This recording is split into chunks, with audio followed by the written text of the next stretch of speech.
हाय, आप लोग कैसे हैं।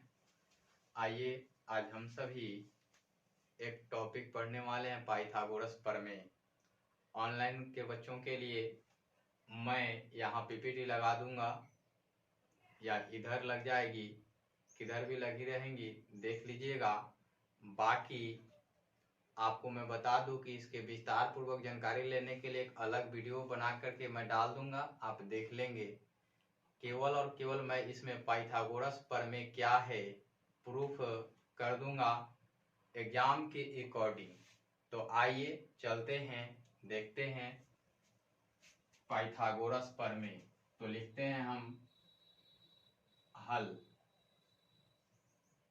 यहाँ दिया है के लिए केवल और केवल पाइथागोरस प्रमेय प्रूफ करना है। तो डायरेक्ट प्रमाण के लिए चलेंगे या कैसे चलेंगे वो हम सभी जानते हैं।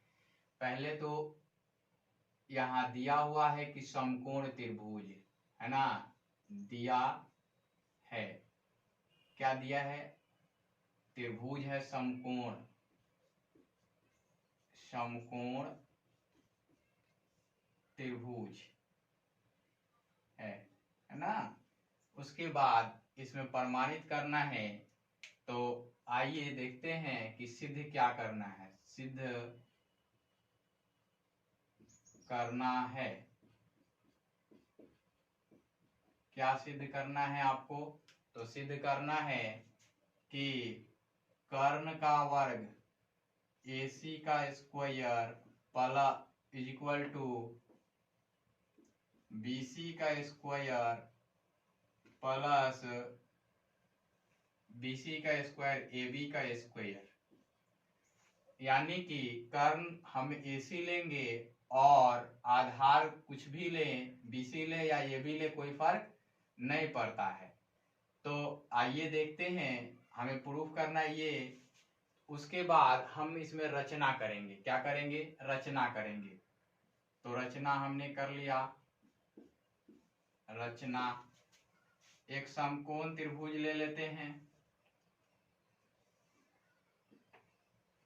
और समकोण त्रिभुज लेने के बाद कोण B पर हम समकोण ले लेते हैं। उसके बाद A कर लेते हैं और C कर लेते हैं। बाकी हम कोण B से एक लंब डाल लेंगे भुजा पर। आप हमेशा लंब डालते समय ये याद रखेंगे कि लंब का झुकाव छोटी भुजा की ओर होगा। तो आपने देखा कि छोटी भुजा की ओर हो गई, तो यहाँ हमने D लिख लिया। अब हम क्या करेंगे, रचना में क्या किया कि ABC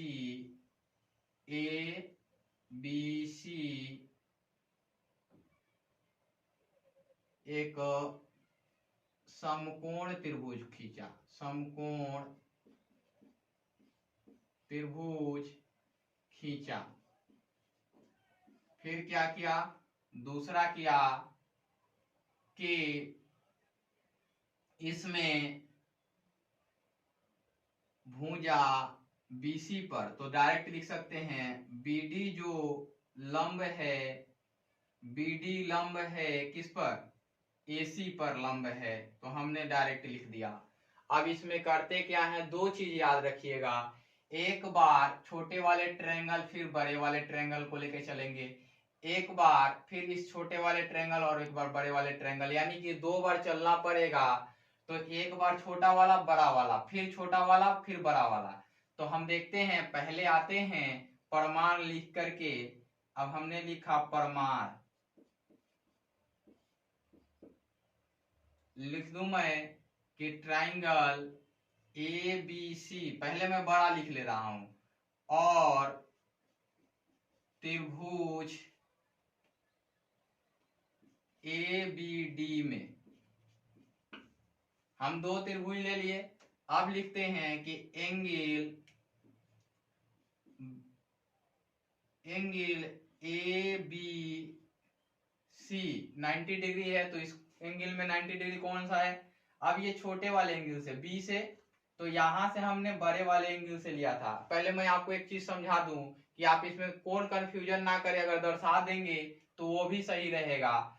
इसको यदि आप थीटा ले लेते हैं इस प्रकार से, ऐसे करके ये थीटा ले लेते हैं और फिर इसको ऐसे करके 90 डिग्री माइनस थीटा ले लेते हैं, माइनस थीटा ले लेते हैं। आप देख रहे होंगे कि ये इस ट्रायंगल में आएंगे तो इस ट्रायंगल में जो होगा वो क्या होगा, इधर से इधर कोण बनेगा और कोण का मान कितना होगा, ये थीटा हो जाएगा। और नीचे वाले में क्या हो जाएगा, नीचे वाले में 90 डिग्री माइनस थीटा हो जाएगा। इस एंगल में क्या होगा, 90 डिग्री माइनस थीटा हो जाएगा। अब एंगल भी डिटरमाइन हो गया आपका, तो इधर से समकोण ले लेंगे तो इक्वल टू करके हमने समकोण क्या लिखा कि यहां से बड़े वाले एंगल से 90 डिग्री माइनस थीटा से लिखा था बड़े वाले में, तो इधर में भी लिखेंगे 90 डिग्री माइनस थीटा की ओर से। तो 90 डिग्री माइनस थीटा की ओर से लिखने के लिए A D B, angle A D B. उसके बाद क्या करेंगे, फिर देखेंगे कौन सा कोण लेंगे। अगर ये कोण लेंगे तो ये होगा, तो दो कोण ऑटोमेटिक बराबर हो जाएंगे। तो हम कॉमन एंगल वाला ले लेते हैं, बड़े वाले ट्रायंगल में भी और छोटे वाले ट्रायंगल में भी। छोटे वाले ट्रायंगल में कॉमन एंगल कौन सा बनेगा, तो एंगल 90 डिग्री से लिखना शुरू करते हैं तो बी ए डी हो जाएगा। फिर क्या होगा, इसमें भी चलते हैं, 90 डिग्री माइनस थीटा हमें लेना है, फिर इसमें भी समकोण से लिखते हैं एंगल डी ए बी। आपने देखा कि दो एंगल क्या हो गए, समान हो गए, तो तीसरा ऑटोमेटिक बराबर होगा। तो आप यहां चाहें तो लिख सकते हैं, क्योंकि समकोण है ना, समकोण है ये। इसके बाद यहां लिखना चाहें आप तो क्या लिख सकते हैं, उभयनिष्ठ कोण, उभयनिष्ठ कोण लिख सकते हैं। समरूपता की शर्तें जो होती हैं, शर्तें तो दो ही होती हैं, लेकिन जब अध्ययन किया जाता है तो तीन शर्तों को ध्यान में रखा जाता है। एक शर्त होता है ए, उसके बाद अगला जो शर्त होता है एस ए, उसके बाद जो तीसरा शर्त होता है एस। ये तीन शर्तों को ध्यान में रख के काम किया जाता है। ये तीन शर्त ध्यान में रहेंगे तो यहां ज्यादा लिखने की जरूरत नहीं पड़ेगी, बाकी का लिख सकते हैं, कोई दिक्कत नहीं होगी। तो मैं लिख रहा हूं अब तीसरे कोण के बारे में। हमने लिखा एक बार ऐसे करके, एक बार ऐसे करके लिख लिया। एक बार ऐसे मैं लिख लेता हूं, छोटे वाले एंगल के लिए ये थीटा है, इसके लिए ये थीटा है। तो हम बड़े वाले कोण से लिखते हैं, कॉमन कोण से लिखते हैं। तो एंगल क्या लिख लिया हमने, A C B is equal to angle A B, angle A B D. हमने ये तीसरा एंगल इसलिए लिख लिया कि एंगल दो बराबर एंगल थे, तो इतना पे भी हम लिख सकते थे कि ये समरूपता की कसौटी को फुलफिल करता है, अर्थात पूरा करता है। लेकिन हमने ये लिख दिया, कोई दिक्कत ना हो इसके लिए। तो इसको लिखेंगे कि दो कोण बराबर हो तो तीसरा कोण भी क्या होते हैं, दो कोण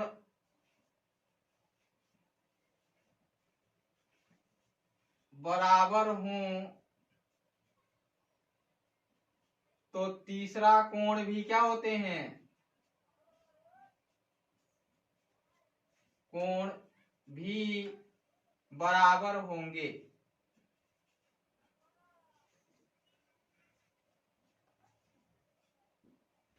बराबर होंगे।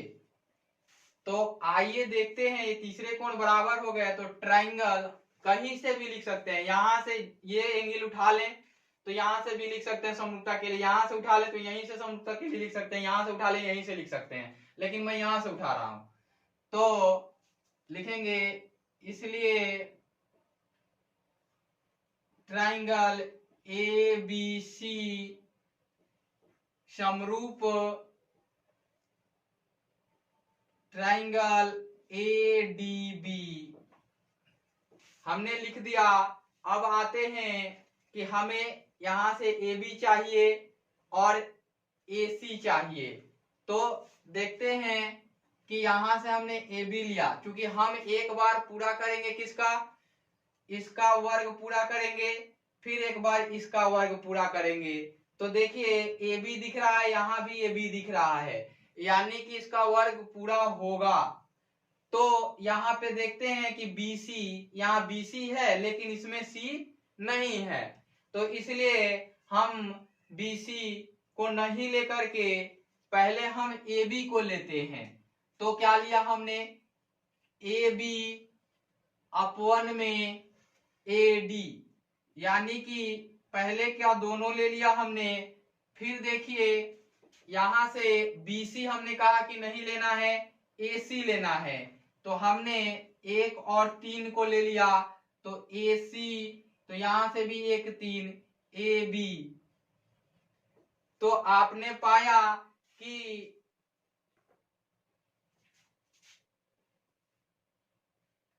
यहां क्या लिख लेंगे, चूंकि समरूप त्रिभुज की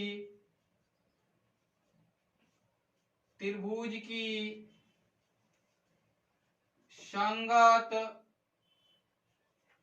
भुजाएं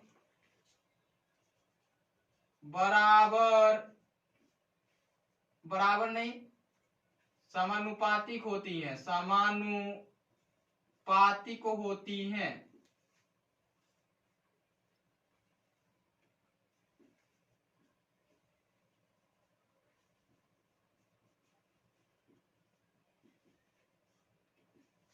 तो ये हो जाएगा, बाई क्रॉस गुणा करेंगे, तो इसलिए AB का square is equal to AC into AD। आपने देखा कि ये इक्वेशंस एक मिल गए आपको। अब आइए मैं दूसरा चलता हूं, दूसरा लिखेंगे इसी प्रकार से। ट्राइंगल का समरूपता हम दर्शाते हैं। तो देखिए हमने क्या लिखा, अब इसी प्रकार ट्राइंगल ABC समरूप होगा। चलिए एंगल ABC यानी कि बीच का एंगल 90 डिग्री, तो 90 डिग्री ये है और 90 माइनस थीटा ये है। पहले तो हमने क्या लिखा है, 90 माइनस थीटा वाला, फिर यहां से भी 90 माइनस थीटा वाला हम लिखना शुरू करेंगे। तो 90 माइनस थीटा का मान क्या, यहां क्या है, एंगल B है। तो ट्राइंगल B, फिर देखिए 90 डिग्री वाला है, तो यहां से हम क्या लिखेंगे, D, फिर एक अलग C, तो BDC समरूप हो गए। अब हमें क्या चाहिए, हमें चाहिए BC, इसमें भी दिख रहा है, BC इसमें भी दिख रहा है, तो हम अंत के दोनों को लेंगे। पहले हम अंत के दोनों को लेंगे, तो चूंकि BC अपवन में DC इज इक्वल टू, हमने क्या कहा, अंत के दोनों को लेंगे, तो अंत के दोनों आ गए। फिर यहां से भी अंत के दोनों लेंगे, तो यहां भी अंत के दोनों आ गए। अब देखिए हमें AC यहां मिला हुआ है, फिर AC है, तो 1 और 3 को यहां से भी लेंगे, तो AC अपवन में BC, यानी कि BC का स्क्वायर हो जाएगा। तो इसलिए फिर यहां लिख लेंगे क्या, समरूप त्रिभुज की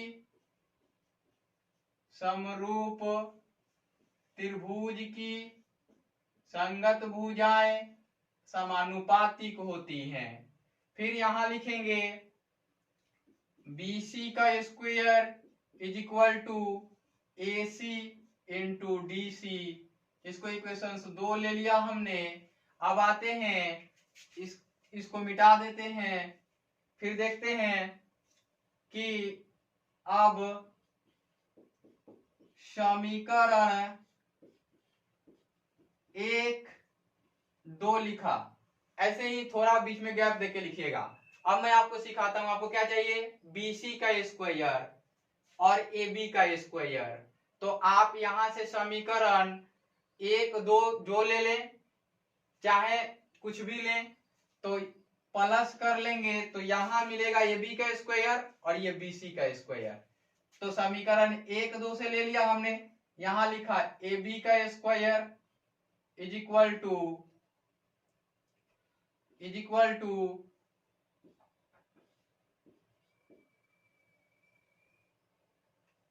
AC इंटू AD अपॉन में यहां से लिखा BC का स्क्वायर और यहां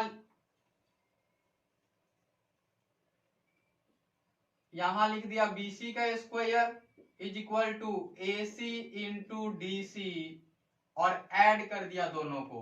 तो यहां से लिख लूंगा मैं BC का स्क्वायर प्लस AB का square is equal to AC into AD या DC, पहले चूंकि BC स्क्वायर लिखा है हमने, प्लस AC इंटू AD। उसके बाद हम यहाँ करके लिख लेंगे BC का स्क्वायर प्लस AB का square is equal to AC common हो जाएगा, दोनों जगह AC है, कॉमन हो जाएगा तो DC प्लस AD। आप देख पा रहे होंगे कि यहां से यहां तक जो है AD है और यहां से यहां तक है जो DC है। तो AD और DC के योग से AC बनता है। तो आप देख पा रहे होंगे कि BC square plus AB square is equal to AC into AC, इसलिए BC square plus AB square is equal to AC square. ये प्रमाणित हुआ, इस प्रकार से इसे प्रमाणित करेंगे।